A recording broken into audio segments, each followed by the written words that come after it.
Amputation का मतलब होता है removal of the limb. Partially भी कर सकते हैं हम, ये टोटली भी कर सकते हैं। और इसके साथ हमें एक और टर्म पता होनी चाहिए, डिसआर्टिकुलेशन। इसका मतलब होता है कि हम रिमूव कर देते हैं लिम्ब को through the joint. For example अगर हमने नी की एम्पुटेशन करनी है तो हम नी जॉइंट को ही निकाल देंगे, ठीक है।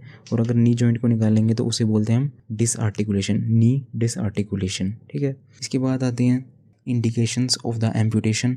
तो सबसे मेजर जो इंडिकेशन है वो है ट्रॉमा। जैसे कि रोड ट्रैफिक एक्सीडेंट वगैरह हो गया तो उसकी वजह से डिस्टर्ब हो सकती है ब्लड सप्लाई और टिश्यू लॉस हो सकता है, तो उन केसेस में हम एम्पुटेशन करते हैं। इसके अलावा मैनिगलेंट ट्यूमर के केसेस में हम कर सकते हैं, जिसमें कि एक्सटेंसिव मैनिगलेंसी हो गई है, ठीक है, बहुत ही सीवियर स्टेज है ट्यूमर की, तो उस केसेस में हम कर सकते हैं। इसके अलावा किसी तरह की नर्व इंजरी या फिर इन्फेक्शन है तो उस केसेस में भी हम एम्पुटेशन करते हैं। जैसे कि अल्सरेशन वगैरह होगी, इन्फेक्शियस अल्सरेशन होगी, तो उस केसेस में हम करते हैं एम्पुटेशन। इसके अलावा एक्सट्रीम हीट या फिर कोल्ड है, ठीक है, एक्सट्रीम हीट या फिर कोल्ड में पेशेंट गया है तो उसकी वजह से ब्लड सप्लाई लॉस हो सकती है और टिश्यू डैमेज हो सकता है, तो उन केसेस में भी हम एम्पुटेशन करते हैं। इसके अलावा बहुत तरह की वेस्कुलर डिजीज़ होती हैं, जैसे कि Buerger's disease, diabetes, atherosclerosis, embolism, तो इन केसेस में भी हम एम्पुटेशन करते हैं। इसके अलावा किसी तरह का सवियर इन्फेक्शन है, फॉर एग्जांपल गैस गैंग्रीन वगैरह है, उन केसेस में भी हम एम्पुटेशन परफॉर्म करते हैं।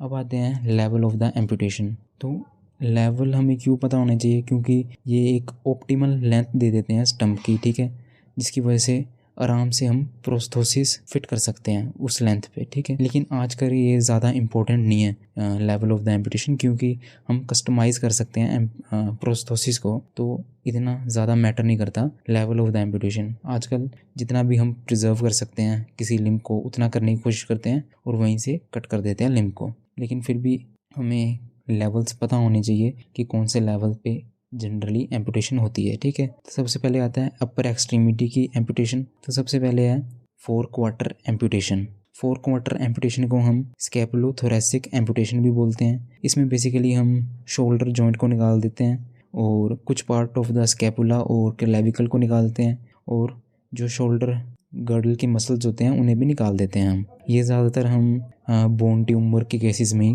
परफॉर्म करते हैं। इसके बाद है शोल्डर डिसआर्टिकुलेशन। ये ज़्यादा पॉपुलर वगैरह नहीं है, ठीक है, मतलब बहुत ही अनकॉमन होता है कि हम शोल्डर की डिसआर्टिकुलेशन कर रहे हैं, लेकिन अगर हमें करनी पड़े तो हम प्रिजर्व करते हैं हेड ऑफ द ह्यूमरस को, ठीक है, ताकि बाद में जब हम प्रोस्थोसिस लगाएं तो अच्छे से मूव हो सके प्रोस्थोसिस, और कॉस्मेटिकली भी ये दिखने में अच्छा लगता है। इसके बाद है अबव एल्बो एम्पुटेशन या फिर ट्रांस ह्यूमरल एम्पुटेशन, ठीक है। इसमें बेसिकली हम एक्रोमियन प्रोसेस से 20 सेंटीमीटर नीचे से एम्पुटेशन करते हैं।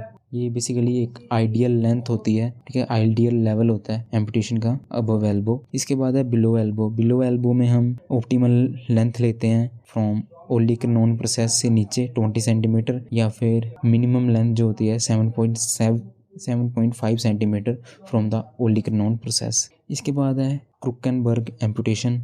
जब भी हम दोनों आर्म की बायलैटरल बेसिकली एम्पुटेशन करते हैं तब हम ये चीज़ यूज़ करते हैं। इसमें हम रेडियस और अल्ना को स्प्लिट कर देते हैं ताकि एक पिंचर ग्रिप बन सके, ताकि पेशेंट जो है स्पून और फोक वगैरह होल्ड कर सके। इसके बाद आती है एम्पुटेशन ऑफ द हैंड। इसमें हम फ्लेंजेस की एम्पुटेशन करते हैं और मेटाकार्पल्स की करते हैं और थंब की भी हम एम्पुटेशन कर सकते हैं। इसके बाद आते हैं हमारे पास लोअर एक्सट्रीमिटी की एम्पुटेशंस। सबसे पहले है हाइंड क्वार्टर एम्पुटेशन, जिसे हम ट्रांस पेल्विक एम्पुटेशन भी बोलते हैं। ये भी हम ज़्यादातर ट्यूमर वगैरह के केसेस में ही परफॉर्म करते हैं। इसमें हम अपर एंड ऑफ द फीमर और कुछ part of the pelvis bone निकाल देते हैं और नीचे की लिम्ब को रिमूव कर देते हैं। इसके बाद आता है हिप डिसआर्टिकुलेशन। जैसे वहाँ पे शोल्डर आर्टिकुलेशन था, यहाँ पे हिप डिसआर्टिकुलेशन है। इसमें भी हम जो जॉइंट है फीमर है उसको निकाल देंगे, ठीक है, फ्रॉम द एस्टाबुलम। ये भी ज़्यादा कॉमन नहीं है, जैसे शोल्डर डिसआर्टिकुलेशन ज़्यादा पॉपुलर नहीं था, ये भी ज़्यादा पॉपुलर नहीं है, ज़्यादा यूज़ में नहीं आता। इसके बाद है अबव नी एम्पुटेशन, ठीक है, जिसको हम ट्रांसफीमोरल एम्पुटेशन भी बोलते हैं। इसकी ऑप्टिमल लेंथ होती है for the stump is from greater trochanter से लेके हम नीचे तरफ जाते हैं 25 से 30 सेंटीमीटर नीचे, ठीक है, या फिर मिनिमम लेंथ होती है इसकी 7.5 सेंटीमीटर। इसके बाद है नी डिसआर्टिकुलेशन। नी डिसआर्टिकुलेशन मैंने पहले बताया था, जैसे कि नी के जॉइंट से हम नी को रिमूव कर देते हैं, ठीक है, बेसिकली नी जॉइंट को ही हम रिमूव कर देते हैं। इसके बाद है बिलो नी एम्पुटेशन। जिसे हम ट्रांस टिबियल एम्पुटेशन भी बोलते हैं। इसकी ऑप्टिमल लेंथ है फ्रॉम टिबियल ट्यूबरकल से नीचे हम देते हैं ऑप्टिमल लेंथ 14 सेंटीमीटर नीचे टिबियल ट्यूबरकल से, ठीक है। इसके बाद है साइम्स एम्पुटेशन। तो साइम्स एम्पुटेशन में हम बेसिकली टिबिया और फिबुला को डिवाइड कर देते हैं, ठीक है, और एंकल जॉइंट को रिमूव करते हैं। अब हम एंकल जॉइंट को जब रिमूव करते हैं ना, तो हम किसी केसेस में कैल्केनियस जो हमारी बोन होती है उसे निकालते नहीं हैं और उसे स्किन के साथ हम अटैच कर देते हैं, ठीक है। उसे बोलते हैं हम साइम्स एम्पुटेशन। और इस एम्पुटेशन में बेसिकली पेशेंट अच्छे से चल फिर वगैरह पाता है, ठीक है, इसीलिए हम ये प्रोसीजर यूज़ करते हैं। इसके अलावा हम फुट में टो की एम्पुटेशन कर सकते हैं, मेटाटार्सल की एम्पुटेशन कर सकते हैं, और एक एम्पुटेशन बोलती है जिसे हम बोलते हैं लिस फ्रेंस एम्पुटेशन, जो कि हम करते हैं at the level of transmetatarsal joint, ठीक है। इसके अलावा चोपर्ट्स एम्पुटेशन होती है जो कि हम करते हैं मिड टार्सल जॉइंट लेवल पे।